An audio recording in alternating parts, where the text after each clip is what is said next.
And welcome, we're live. And welcome, Chris. How are you, sir? I'm very well. Thank you for having me. No, this is an honor on my part. Or can I call you Shapey? Or is that just for Jamie Lee Curtis? I answer to a lot of things. Yeah, that's You there? Is it, as Matt says, the man behind the mask? But it's the say, man behind hey you. I'll answer. Yep, two masks. two Because you did masks. the Scream one and the Myers one. Yes. But we're going to talk more about other stunt work. Now, the first thing on your resume that really interested me was Skyscraper in 1996 with Anna Nicole Smith. Oh my goodness. Where can we spot you in that one? I don't know. I did a series of lower budget films over the years, and sometimes the names changed. That is probably true with that one. Yeah, I'm sure it's true with that one.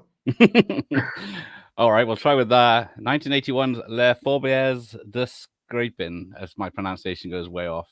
Your first credit. It's a 1981 film on your IMDb page where you're Christophe Durand. Oh, what's the title? Les Fourbières de Scrapin. Something about four berries, I think. Oh, wow. Again, that must I'm in stuff I didn't know anything about. Well, exactly. This is the trouble with the internet. But let's try this one. Demolition Man. Demolition Man, yes. I remember it well. Cool. You're one of the security guards in the museum, aren't you? I am one of the security guards in the museum, but I rigged the jump out of the helicopter onto the roof of the building. Oh, awesome. So I was integral in making that shot happen. So we were in a Chinook helicopter. We had to fly up to Portland and rig everything there. That's where they were based. Okay. And we had to encase all of the equipment inside of the helicopter in case something went wrong, that it would be contained. So it was a decelerator fall, which is right. a way of slowing your descent rather quickly and rather precisely. But we flew in from the valley, I guess Burbank, over downtown at night with the back door open. So I was able to sit on the back ramp of the Chinook with my feet hanging off of it, harnessed in, flying over LA at night. And then we got down there, and we first came down, they had smudge pots and all kinds of stuff, so you'd have smoke and fire. And as we got lower to line up the first time, we blew everything off the roof. So Chinook means big wind, and it is. If you were to be under a Chinook and it came down to about 100 feet over you, it would probably pin you to the ground. Christ, yeah, they're very powerful. So we went away and we came back, and we had digital measurements, and the Chinook was great to jump out of because they're used a lot of the time in firefighting.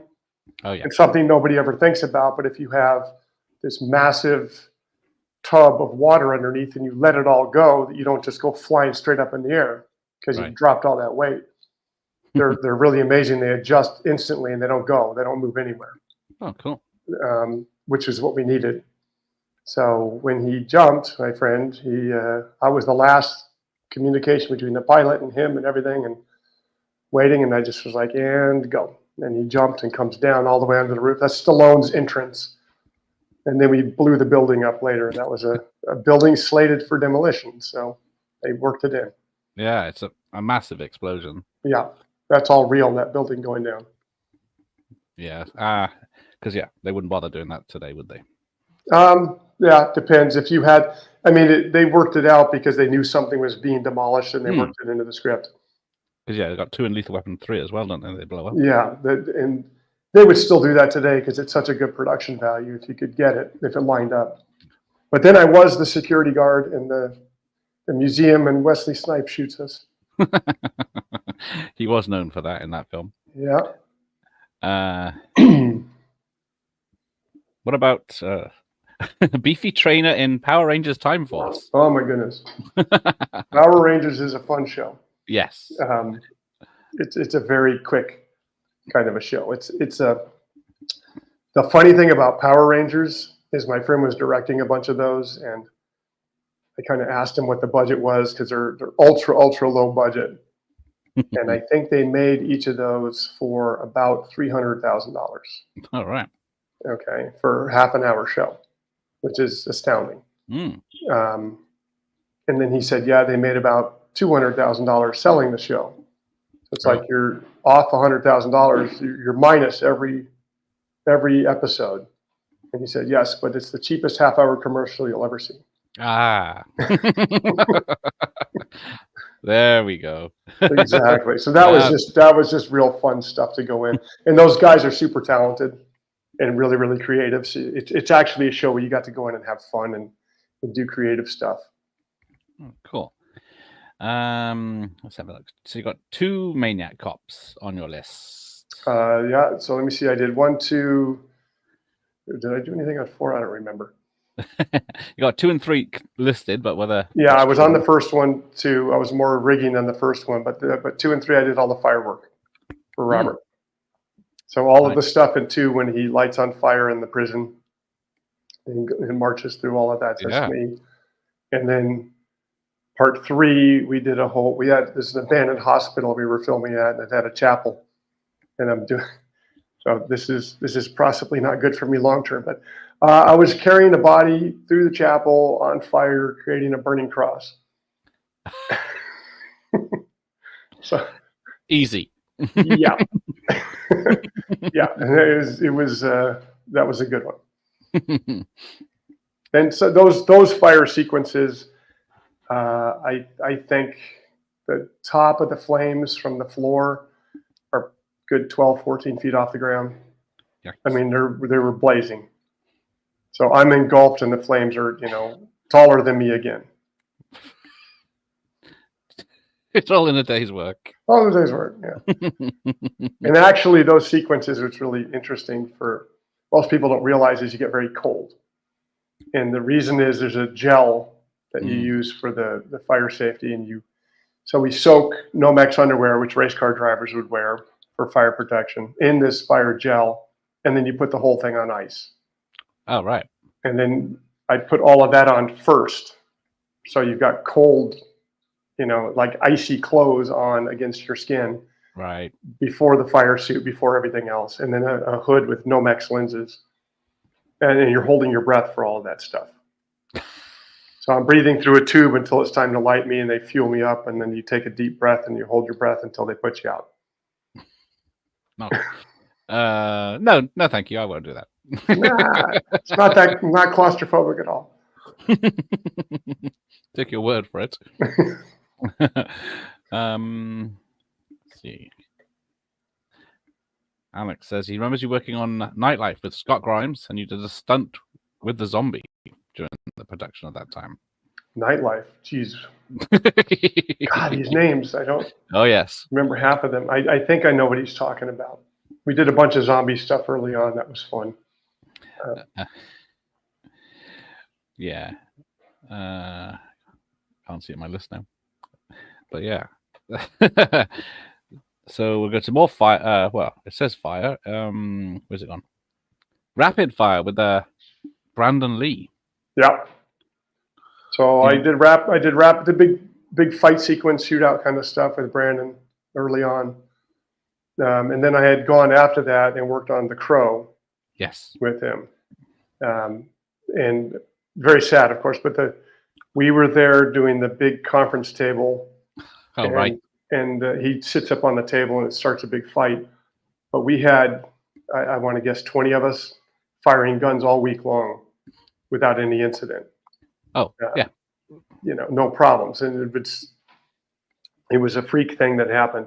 But I die a few times in that scene.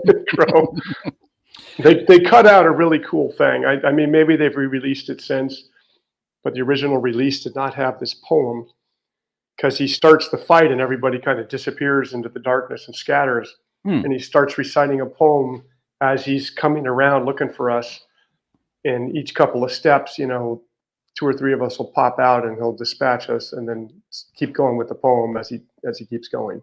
Oh, nice. And when he died, they needed footage, and I don't know why they cut that out, because it was really dark and cool. But the big thing I did at the end of that sequence is I have 2 mini Macs, and I get shot backwards through a big glass.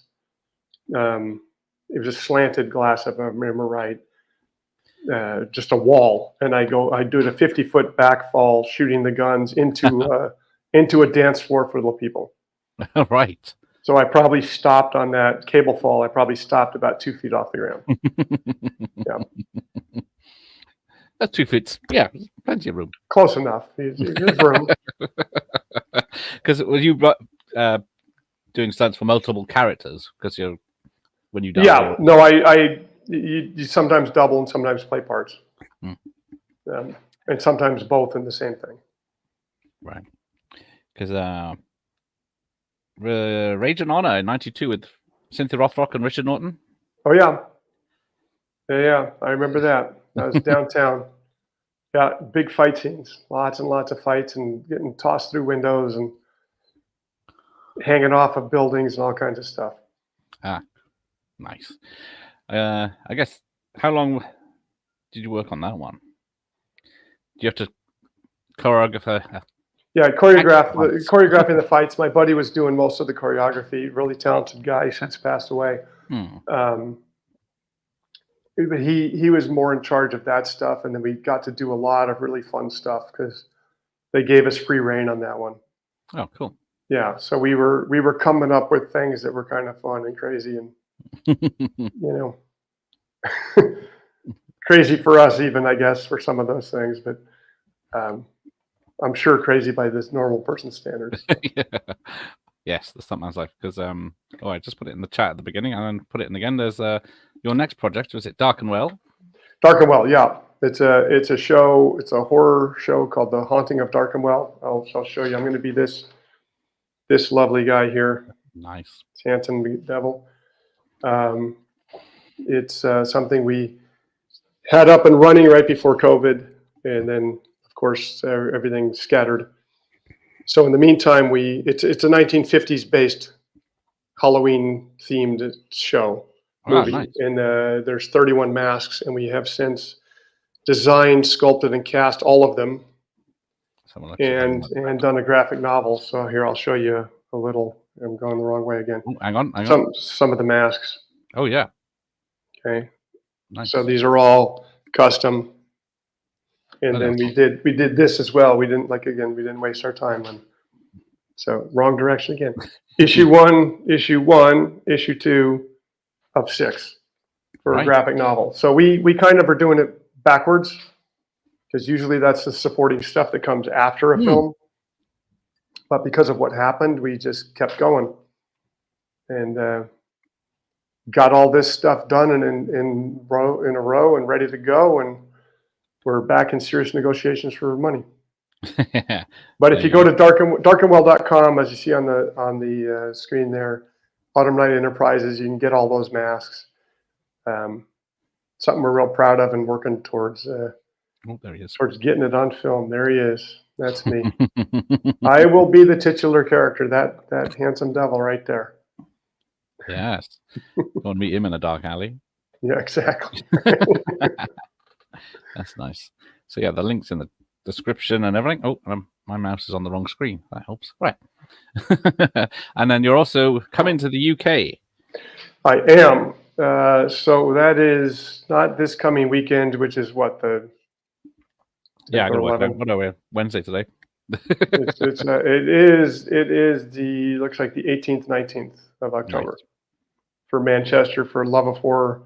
I believe it's only Saturday, Sunday. Yeah. But it should be fun. The UK crowds are always fantastic. Well, you are of UK stock, aren't you? Scottish and yeah. Well, ancestry. So my name is French, so the ancestors came from France, but the Travis side and the McCullen side.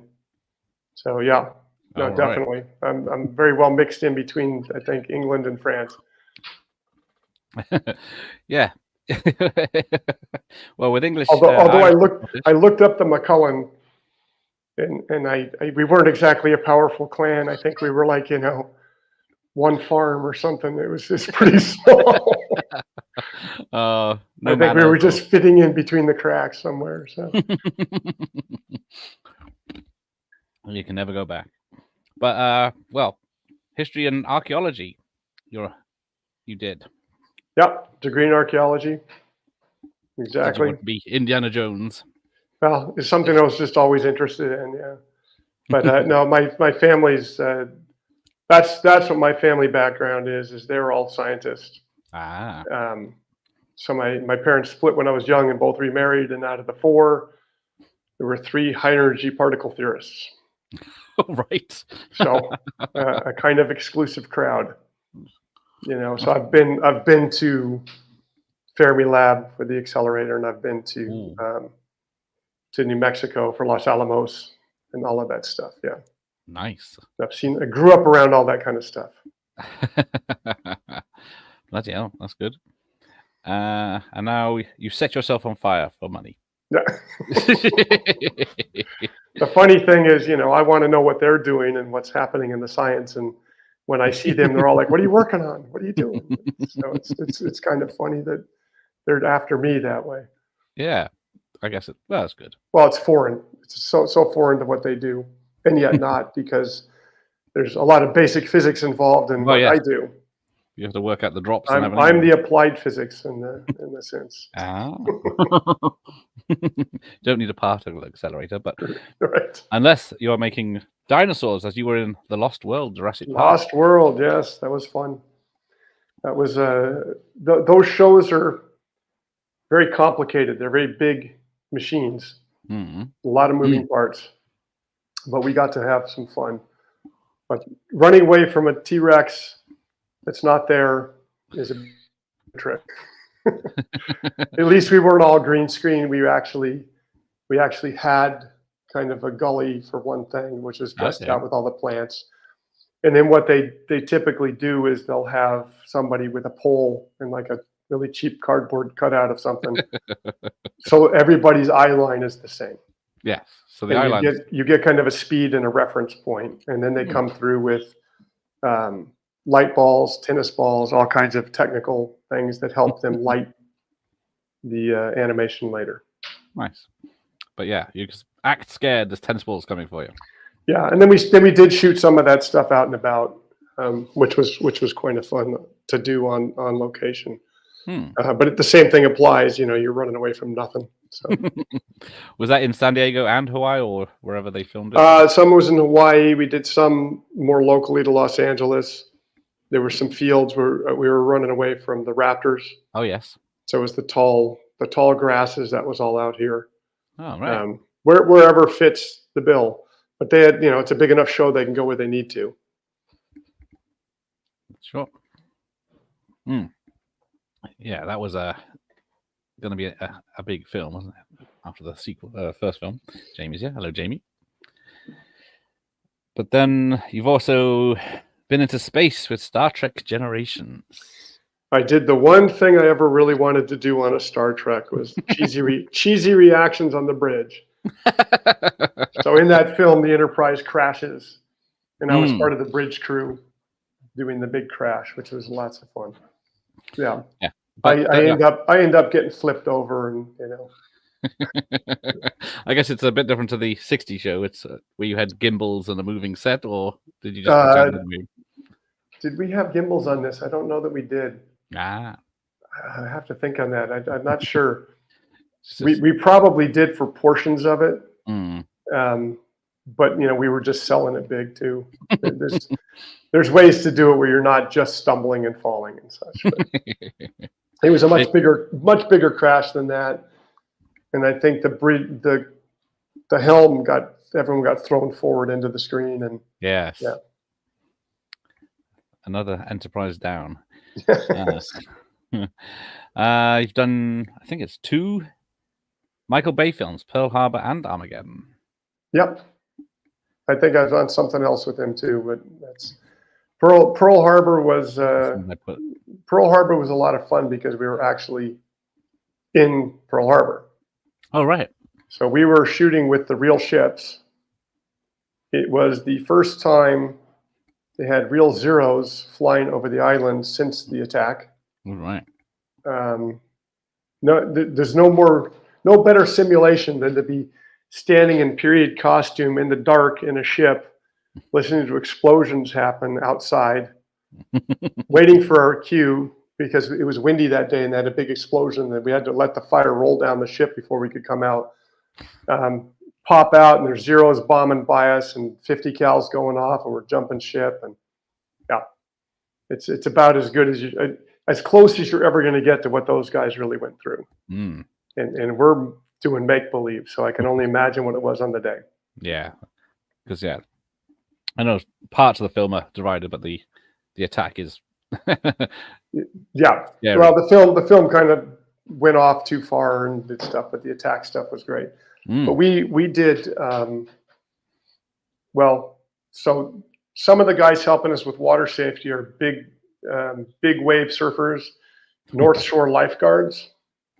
So those are the guys out towing the surfers in and saving people if they get wrecked in those conditions. They had never been in the waters we were in, and they've lived there their whole life. Completely restricted areas, but we were on the ships, jumping anywhere.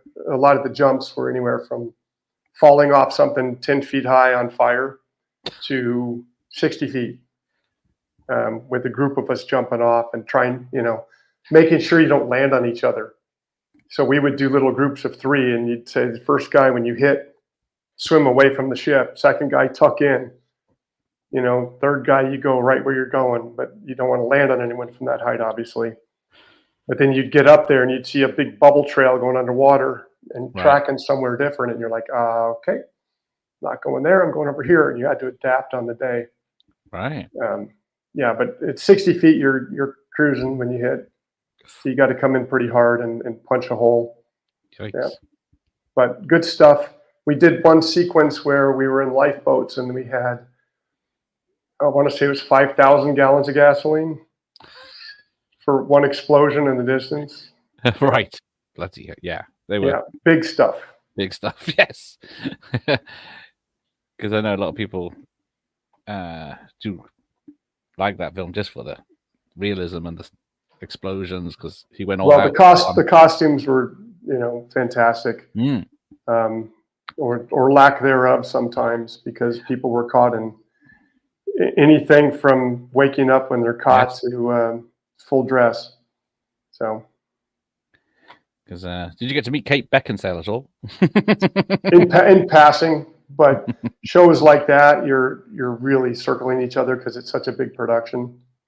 So the scenes that they're doing are separate often than what we're doing, or you cross over for just a piece. Yeah.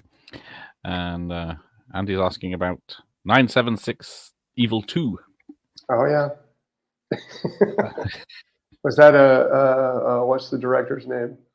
I'm trying to think myself. He did all those. I'm trying to find it. Here we go. Robert Englund, of course, did the first one, and Jim Wynorski. Of course, I know Jim. Okay, no, that's not who I was thinking of, but it might be. There was a bunch of those at those time, like all the Maniac Cop stuff and other things. Yeah, I remember doing that. Well, actually, yeah, because 91, you did one about 6 or 7 films. So yeah, because we got Last Boy Scout. Last Boy Scout. Yeah, I doubled Taylor Negron on that. Oh, right. Since passed, but he was. It was a big shootout in the stadium up in the light stand. Oh, nice. At a football stadium at night. So we were waking up the neighborhood every night. But yeah, I was doing snipery stuff, and then I get shot, and I'm in some big long white trench coat, and I think I had about 20 squibs front and matching squibs in the back, so they're through shots. And just stuff going everywhere, and then that's when you fall off the tower above a helicopter. Yes. And so we actually had a helicopter. Bloody hell. With the rotors going, so you want to measure right. Otherwise, they would have just filmed it for real. Well, listen, if the helicopter wasn't there and you break a cable or do something anyway, it's the same result. So back. It's like, so you don't do that. You build in all kinds of safety levels and Yeah, you of know, course. test. Indeed. Yeah, because remember that scene with him? Yeah, he gets annihilated by guns, and then He gets shot off, and then hits the blades, and they did like a splatter thing on the windshield or whatever. Yeah. But you're safe, Lucky. Yeah. Where are we? Let's see what else is on my list. It's we've done that. Gone Fishing. I do love Gone Fishing with Danny Glover and Joe Pesci. So I was doubling the bad guy who was escaping on the seaplane in the Everglades. Right. And so we did this chase with airboats in the Everglades. And the airboats, the draft is very, very shallow. They're really on the surface. And what I had to do was we had a blind driver underneath, and I'm up high because the drivers sit really high. And we had to come up to the seaplane, which was taxiing to take off. And I had to come up over the wake and drop in, and I had to jump forward, down, hit 1 foot, dive, and grab onto the strut of the plane. So now I've got prop wash in my face. You may as well have had a garden hose in my face, as much as I could see. Right. Sunglasses. 2 chase boats with cameras. They're like, if you miss and you fall in, just lay flat and they'll run you over. Because the draft is so shallow, they'll just dunk you under the water. Okay. Right. So they're like, just get flat. Don't have any parts sticking up. But I got it in one. But it was one of those things where they kept delaying and delaying. So I was there for about 2 weeks. Oh, right. Thinking you're doing it the next day, and it's not.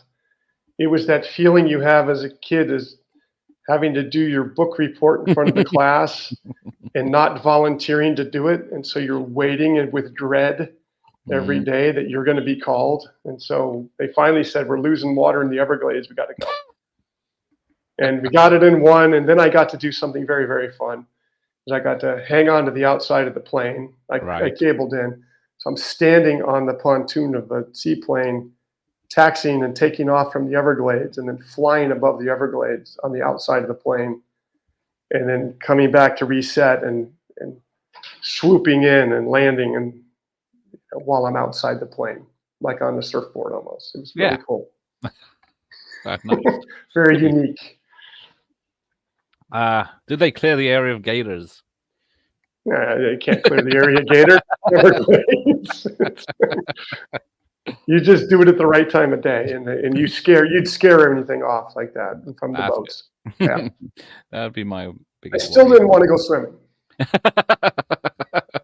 Yeah, I can imagine. So yeah, some comedies, Talladega Nights as well, the Ballad of Ricky Bobby. Yeah, I went out to do that in a really silly crash on a tricycle, and then a whole thing running and jumping to get across the finish line at the end. But I'd no sooner gotten there than I get a call from my wife, and then we're in LA, and that's on the East Coast. I think we're in North Carolina or something, and the water broke. Oh. So I was on a plane that morning coming home. Oh, good. So my first son was born, and I didn't get to finish the show. Okay, but you still called him Ricky Bobby. Yep. In the honor. So, was it Armageddon? I forgot to talk about that after. Yeah, Armageddon was fun. We did a lot of stuff on the Russian space station thing where it's all failing and they have to save the cosmonaut, which is all very tight and confined kind of movements to get everything done. But that was a lot of fun.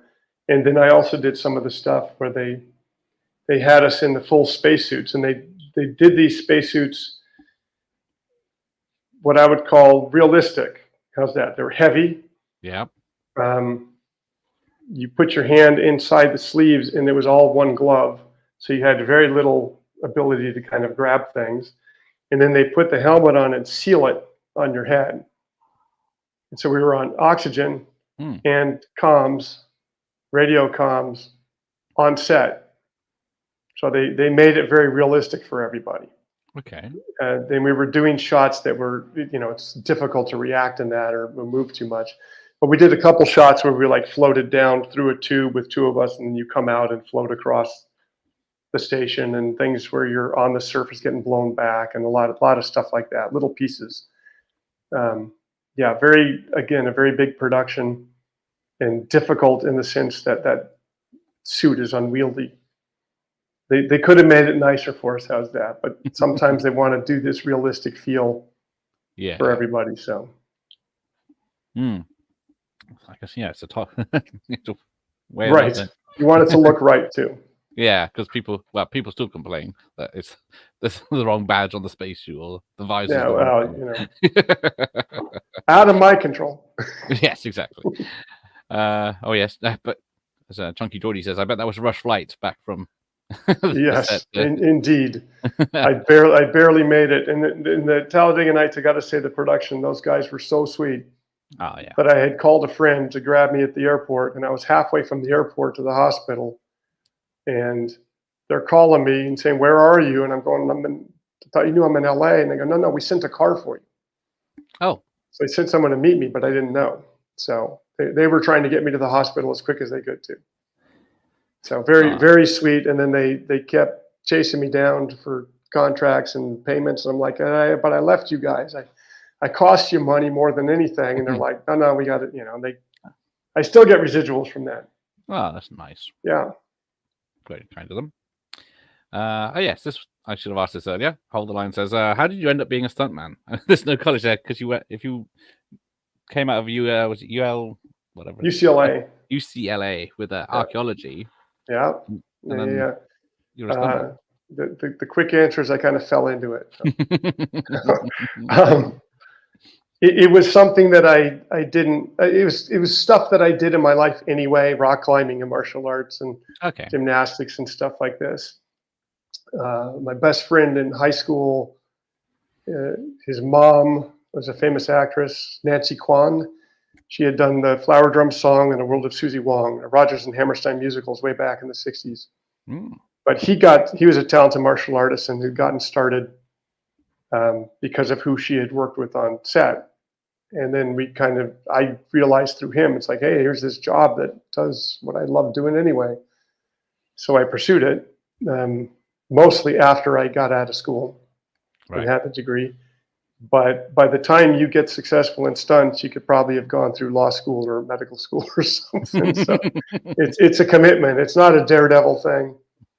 It's never been that. It's about telling stories, and I would say it's half actor, half athlete. Right. So you do fire stunts. You do the fights, the falls. Yeah. No driving.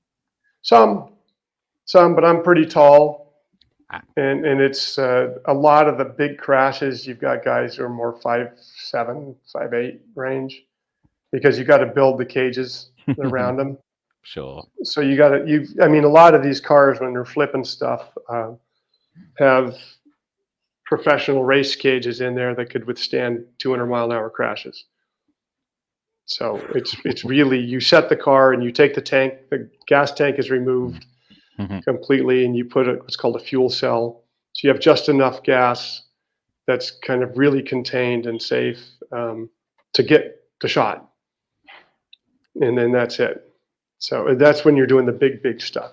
Smaller productions, they'll build a cage and roll a car, and they may just empty the tank and leave it, but I tend not to fit in those things. I was working on what were we working on? I'd done Fast 5. No, this was Fast 7. We were in Pikes Peak. Oh yeah. And we all had to jump in cars to move them somewhere. And of course, everyone jumped in the car, and I was late to the game. And it was one of the caged cars, and I was like this driving. Yeah, it was not good. Where's the handbrake? But you were in Herbie Fully Loaded, so surely that's all car stunts. That's a lot of car stuff. There's a lot of tricks with how to do those things, and it'd be too long to discuss them all now, but fun stuff, and really talented driver. Debbie Evans was driving all that stuff. Okay. Yeah, she's one of the top. Smoking Aces. A lot of gunplay in that one. Yes. And I just was at a convention with Kevin Durand, and we had that discussion about last names there. I was going to say any relation, but no, you're not. His ancestors went to Canada before mine came to the U.S. So somewhere way back, maybe there's a connection. Maybe. Yeah, big shootout stuff. Lots of mayhem. Right. But we did a sequence where they go in the bar, and I think you see everything from the outside in silhouette. And then there was this great camera crane that moved really fast. And so it was shooting stuff in the bar, and then just went and zipped over as they came pouring out of the bar, and continuing the mayhem onto the street. So you saw half of that scene was more suggestive of what was going on, and then the other half got right into it. So, yeah. Nice. Yes, here's the usual. How many bones have you broken? Fractured my foot once, and got a little plate right here because the cable broke on me, for one thing, and we had a bus up on end that was supposed to drop from kind of the driver's area just past the bench seats and then grab on, and things snapped, and I took a ride through the bus. I did a high fall in the interior of the bus. I'm probably the only person who's ever done that, although not intentionally. And I would not recommend it, but I went all the way to the back window. I bounced, but I hit one of the bars on my arm and tumbled all the way down, and thankfully I flipped myself over onto the back window, so I got flat, and I was ready for that to crash out on me because there's another 8 feet to the deck from all that, but it held. Totally fine except for my arm.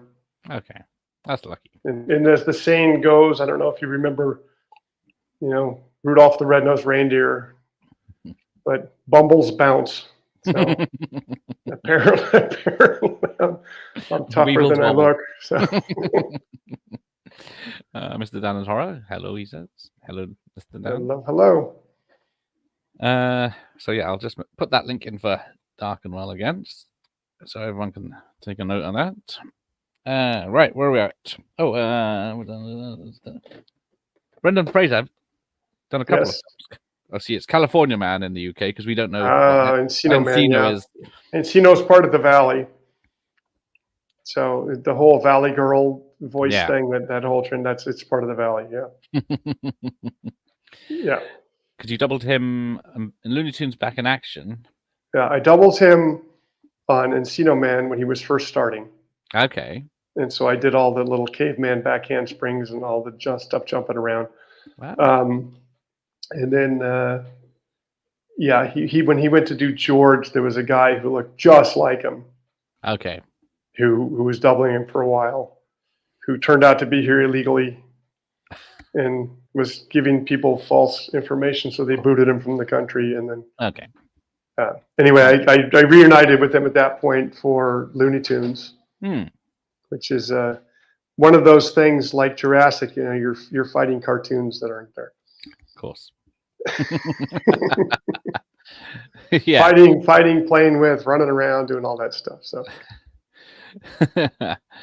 Indeed. What about Soldier with Kurt Russell? Oh wow. Okay. I forget who the other lead was. Maybe you can tell me. I've forgotten. Guy from Dragon and Bruce Lee story. Yes. Yeah. I can't Jason think of Scott it. Jason. So I remember I was not part of their little gangs in the film, because there was like two sides of Soldier stuff. But I guess he showed up the first day with a shaved head. Didn't tell anybody. Oh. He just made a singular decision to shave his head, so all of the guys on his side had to shave their heads.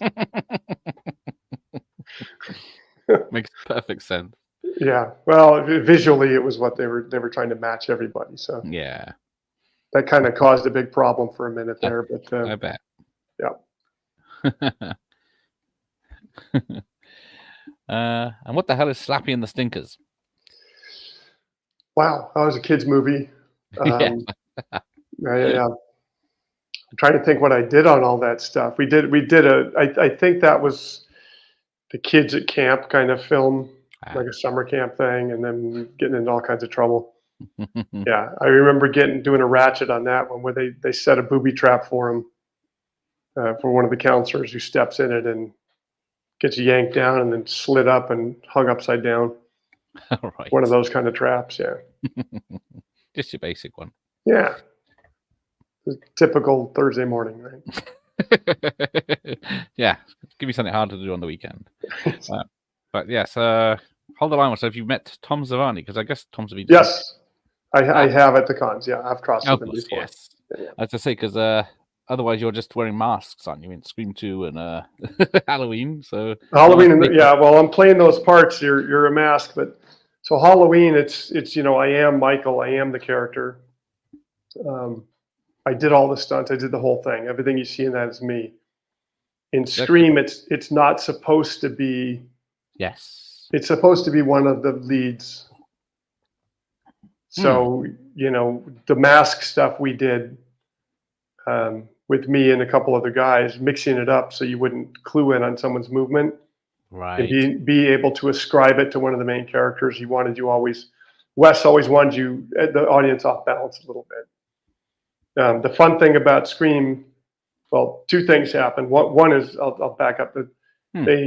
People were trying to spoil the show. So they printed the script on dark purple paper so it couldn't be Xeroxed or faxed. And only the keys in each department got one. And if you were a key, your name was on every page of the script. So if something leaked, they could trace it back, right? So generally when we showed up, we're like, what are we doing today? We had no idea what it was, where it fit in, right? So you'd get your marching orders for the day. We'd make the scenes happen, and then you might not be there for a little while. Right. So we really didn't know how it fit in, what was going to happen with it. We learned when everyone else did. Sure. But it was supposed to be one of them. So Wes liked it if you were sloppy. So if you bumped into a railing or slipped a little when you're chasing, that was all great. It just added to it. Sure. Whereas Michael's more methodical and precise. With Scream, is it you that did Sarah Michelle Gellar? Yeah, I kill Sarah Michelle Gellar and I throw her through the French doors and off the balcony. Some years after that, we were doing Angel, the TV series, Buffy offshoot, and she showed up for the guest star for that, and I was playing the main demon. It's called the Mora demon, big green with a red jewel in the forehead, and she takes me out at the end of that sequence. So we're 1-1. Yeah, all right, that's all right. Because I think I saw. Was it the Sean Clark? Was it when you were behind the scenes? Behind the scenes of when you went back to the. Yeah, we just recently did the behind the scenes.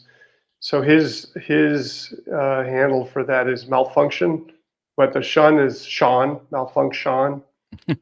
And he does a lot of the location videos and such. And so we went back to the location for H20.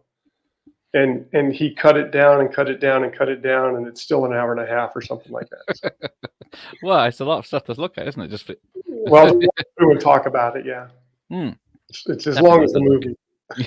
Indeed, because I think you said you did the arm lowering.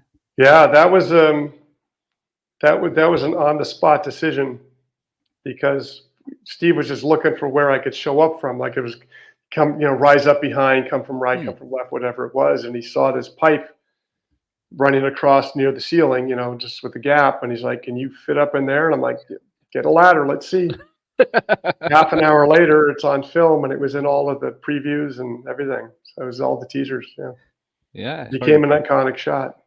Yeah, maybe if I try working out, maybe 10 years, I'll be able to do it myself. Well, I used to do a lot of gymnastics stuff, so I was in pretty solid shape right there. You got a bar there that you can show us right now? Nope. Glad it's on film because that was then.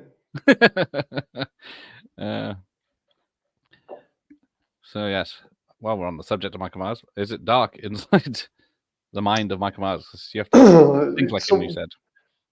So what I basically broke this down to is I didn't know anything about what this whole series was because of a Mm. misunderstanding. So I never watched any of them.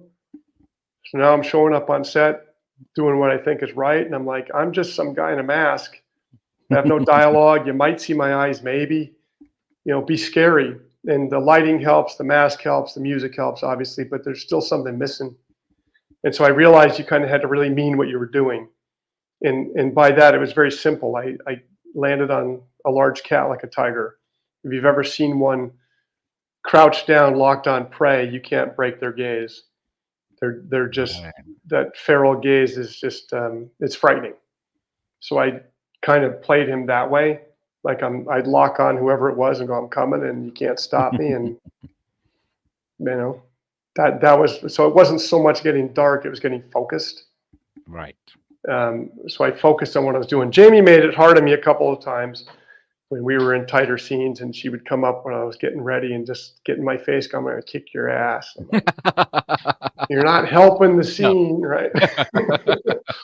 but often, quite a few times, especially there was the scene where I captured the kids behind the door, like the gate, and they're right at that Oh door.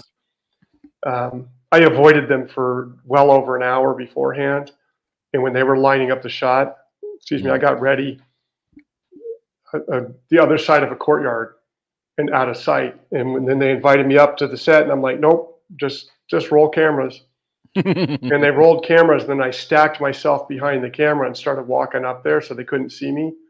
So by the time they yelled action, I just was in their face with full force, which was great because it gave them something real to react to. Yeah. So you try to do stuff like that too, which is just knowing how film works, giving ourselves every advantage we can. Yeah. Natural reaction is better than a fake one. So yeah, what scenes did you do in the Fast films? Because Well, in Fast Five, it was lots and lots of driving stuff where they rip Mm. this big vault out of the police station and drag it down the street. And depending which day it was, I was in cop cars right behind the vault, or Ah. in what you call ND, nondescript vehicles, um, sliding, crashing, following, whatever. We were all over the place. I was driving one of the Touaregs, one of the bad guys on the bridge at the very end. Okay. Um, you hop in different vehicles depending what's needed or what part you're playing. So I was all over that one. Not doing the big stuff because again, I don't fit.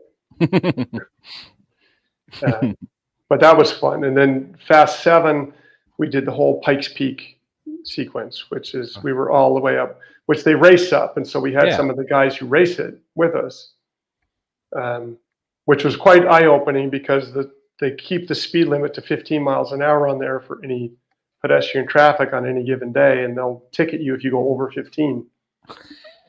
And then I'm with guys going, well, how fast are you on this section? Go 135, and when you hit the corner, what are you, 20?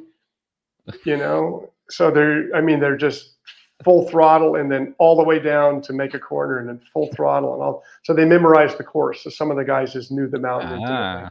Nice. And then when we were resetting, we obviously, when we were driving, we weren't obviously doing the speed limit. And when we went back to one, we really weren't doing the speed limit. Yeah. Not that anyone needs to know that, although they all do now. When you get, like you said, you just jump in the car. Did you have to get a feel to the car? No, or did you just go fuck it? Yeah, I mean, every car is different, and when you're doing ND stuff, usually those are kind of either water damaged cars or whatever. So you never know what you got. Okay. So you're testing the emergency brake to see if you can slide, or Right. if you're just somebody who's in the way and being dodged around, then that's obviously pretty easy. And then you swap cars different days. If you're one of the cop cars, those have generally been taken care of and set for the scene. Okay. So there's the division for prepping the cars was massive. They had massive tents and just hundreds of cars that they were working on all the time. Makes sense. Well, you need multiples of everything, and we did stuff where some of the cars dropped in, like I forget they parachuted in or something and then dropped to the ground. And of course, we've got a rig to come in and drop the cars, but that might be it for that car. You drop it and start to drive, and the axle's broken, and it's like, that one's out. Get the replacement. And keep rolling. Right. Okay. Yeah. Are you any good at mechanics? No. That's that one then. But yeah, I guess you also did Team Knight Rider for stunts. Is that car stunts or was that other stunts? All kinds of stuff. Yeah. Okay. Those shows were fun. That was it was a lot of different things. There was a lot of fights, a lot of driving. Team Knight Rider. What else? Well, I worked on Baywatch with him. Doing those were fun. Always different. Were you on the beach? I was on the beach many times. Baywatch and Baywatch Nights. Oh, Baywatch Nights. Which was a kind of an offshoot to the whole thing where he was doing police stuff or whatever. Yes. So yeah, you were there with Pamela and Erica and at various times, yes. Because it's like, I guess Billy Warlock is Dick Warlock's son, of course. Yeah. The funny thing with that is I just remember David Hasselhoff watching some woman walk by in a full skirt and just going, wow, look at her. And it's like, yeah, he's around women in bikinis all the day. So he's seen someone dressed is what excited him, right? Yeah, I guess it reverses, doesn't it? Once you've seen, once you've been on the beach Anderson in a skimpies. Yeah. And the crazy stuff sometimes is like I remember getting into hair and makeup, and one of them was getting ready for a scene, and she's in a skimpy bikini and they're oiling her up on the other end of the trailer. And I'm like, how many people would pay huge amounts of money to be in my position right now, right? But it's just all part of, what it is. It's just everyone getting ready and doing their part. Yeah.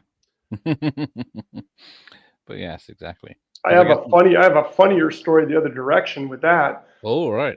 Because it was I got to remember his name now. Who played Bond? Who was it was a ways back. Oh my goodness. Dalton. Roger Moore. Timothy Dalton. Timothy Dalton playing the dad, I think, on if I'm not mistaken, on Brendan's dad on Looney Tunes. Okay. Oh yes, of course yes. Okay. So there's a scene where he's been turned into a monkey, and Brendan's got him in his arms, and then he turns back into himself. So I lined up the scene. So I'm standing there in front of everyone, holding Timothy Dalton cradled in my arms, and he's like picking at my hair, at my ear, like. And I was just going, how many women would absolutely kill to switch places with me right now? But that's the kind of stuff that happens. It's just funny. It's fun. It's harmless. Exactly. Just if my mouse is going crazy. Right. Let's have a look. Almost. Let's have a look. Where was I? The Mask with Jim Carrey. Yeah. We did a fight scene in the casino. Ah. Yeah. That was lots of fun. I get smashed in through a roulette table, if I'm not mistaken. It's a bit of a haze since you woke up from that one. No, it actually does. Those things are hard, I got to say. Apparently my head is harder because I bounced off of it and it was fine. Trespass from 92. Trespass. That was who's in that? Is that? I knew it was that. Ice-T and I was going to say that was in Atlanta. William Sadler, Bill Paxton, Ice Cube, and Ice-T, of course. Yeah, a lot of ices. Yes. That was in Atlanta. That was a fun job too. I can't remember exactly what we did. I remember the location. We had a wrecking ball doing something. Yes. It's coming in. But I'm guessing you peaked when you doubled Gary Busey for The Rage. Busey, a very, very fun guy. I have heard that. Yeah, no, if I remember on that one, well, the fight scene became almost nothing on that one, but the shootout stuff was pretty intense. Okay. I remember the squibs with just things exploding all around me in almost a bad way. We ramped it up on that one, but he's a pretty intense guy. Lots actually really, really fun to work with. Hmm. You got to be on your toes though, because you never know what he's going to try to jump in and do that he shouldn't be. Right. So it's kind of like, let me do that part. You know, let's keep this controlled chaos, not actual chaos. Didn't make a good making of though, but Yeah. if you survived the film, St. John's here, he's got to say, what other stuntmen do you look up to? Were you any There's heroes? guys who came before that way back that really set the tone. Mm. And I think like the Yakima Canuts and all those people, but Oh, yeah. yeah, but really, I came in at a good time because for a while there, it got to where people were partying too much and stuff in the 70s and whatnot. But the older guys were more serious. But somewhere in that whole mix, they got rid of that kind of tough guy attitude where you got to be tougher and just be quiet. Right. Kind of thing and take a hit versus being smart and being a movie maker. Because the idea is not to do that stuff. The idea is to make it look really, really good and be totally fine walking away from it and to be able to work the next day if you need to. So the guys who were kind of the heroes are the innovators who made things safer. Okay. And a lot of the time it's unsung stuff. But one of the guys I started with rigging was Kenny Bates, who did a lot of the decelerator. He came up with all of that stuff. And then descenders, which is another way you do falls, which is a controlled fall, is actually British. It's a British invention that came from paratroopers. And it was a lot cheaper to teach people how to land and tuck and roll if they jumped out of a tower and had a controlled descent and then hit and tucked and rolled than to get up in a plane every time. Yes. Makes So sense. the original concept came from that and then was refined to where, I did on an Angel, I did a stunt where the vampire gets kicked out of an office thing. I go through the glass on stage and into daylight. So the building was about 500 feet. We had a deck at about 400 feet, but you're looking past it, so you're seeing the whole thing. And so they hang me out there and my friend out there with the camera, and I did basically a 400-foot descender fall where I catch fire on the way down. And I stopped. I stopped like 3 feet off the ground so the guys could put me out. Nothing could go wrong. Little flaming pinata on the way down. Luckily not. Taking a beating and on fire. Right. Right. So look, I think almost up to my list. So yes, there you go. So like we said, you got Dark and Well. Dark and Well. There's the link. Yep. Coming up. So the link is in there and in the description. And you are for the Love of Horror in Manchester 2 weeks. For the Love of Horror in Manchester in a week and a half. Yeah. And then are you on any cons this weekend or Denver and this coming weekend, Mad Monster in Denver. And then after that, I have one more at the end of the year in Pittsburgh. It's called Steel City Con. Nice. So East Coast again. So yes, if you want to. I just came back from Florida. Luckily. Tampa, of all places. So we went just after Hurricane Helene skirted them and they caught the edge of it. And then I came home and now they're about to be hit tonight. Yes. And looks direct. So hopefully everyone's okay there. Hi, definitely. Just to tell you how crazy horror fans are, they all came out anyway. Yes, they're a hardy bunch. Yes. They're a loyal, hardy bunch. Absolutely. God bless them. Let me just double check my list on the floor here. Yep. Oh, one more. The Doors. The Doors. I was the jumper in the concert scene towards the end Right. when the stage collapses and everything kind of goes crazy. I'm the one who jumped second story balcony. I jump up and go, "Hey, Jim!" And I bail out into the crowd. Yeah, that was me. My wardrobe was cut off shorts. Just was the 70s. Cut off shorts and a painted on tattoo or so. And that was it. The Daisy Dukes. Yeah, pretty much. I'm going to check that out now. Yeah. But, I'll take one more question because have you got any Steven Seagal stories? He is rough on stuntmen, allegedly. Yeah. No, I know he has been. No, I didn't really work with him with any of that. I was called up at one point to double him. Ah. And because of that rumor, I basically said, okay, but if I'm not going to switch parts. If I'm doubling him only, not jumping in and fighting against him. Yes. But that never came to fruition for various reasons. But there we go. That's okay.